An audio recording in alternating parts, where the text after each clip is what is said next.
बौद्ध महोत्सव तथा पल्लीश्री मेलार सांस्कृतिक कमिटी चूड़ांत प्रस्तुति बैठक अनुष्ठित।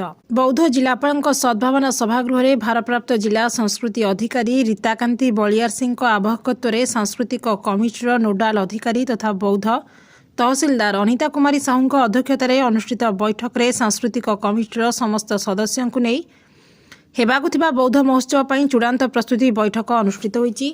ଏହି ବୈଠକରେ ସାଂସ୍କୃତିକ କାର୍ଯ୍ୟକ୍ରମ ସୁପରିଚାଳନା ସହ ଜିଲ୍ଲାର ଆଞ୍ଚଳିକ ସାଂସ୍କୃତିକ ଦଳ ଜାନୁଆରୀ 2ରୁ 6 ତାରିଖ ପର୍ଯ୍ୟନ୍ତ ହେବାକୁ ଥିବା କାର୍ଯ୍ୟକ୍ରମରେ ପ୍ରତିଦିନ ଅପରାହ୍ନ 4 ଘଣ୍ଟା ସମୟରୁ ସନ୍ଧ୍ୟା 7 ଘଣ୍ଟା ପର୍ଯ୍ୟନ୍ତ ଚାଲିବ ଏବଂ 7 ଘଣ୍ଟାରୁ ସଭା କାର୍ଯ୍ୟ ଆୟୋଜନ ହେବ। ପରେ ଜିଲ୍ଲା ତଥା ରାଜ୍ୟ ବାହାରର କଳାକାରଙ୍କ ଦ୍ୱାରା ସାଂସ୍କୃତିକ ଦଳଗୁଡ଼ିକ କାର୍ଯ୍ୟକ୍ରମ ପରିବେଷଣ କରାଯିବାକୁ ନିଷ୍ପତ୍ତି ଗ୍ରହଣ କରାଯାଉଛି।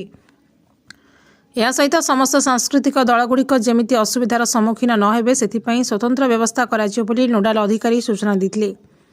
ଏହି ବୈଠକରେ ନବକୁମାର ଦୀ, ପ୍ରଶାନ୍ତ ଭୋଇନା, ଅରୁପାନନ୍ଦ ମହାରଣା, ଅରୁଣ କୁମାର ମେଣ୍ଡିଲି, ତ୍ରିଶୂଳା ଭଞ୍ଜା, ଦେବବ୍ରତ ପାଣିଗ୍ରାହୀ ପ୍ରମୁଖ ଉପସ୍ଥିତ ଥିଲେ।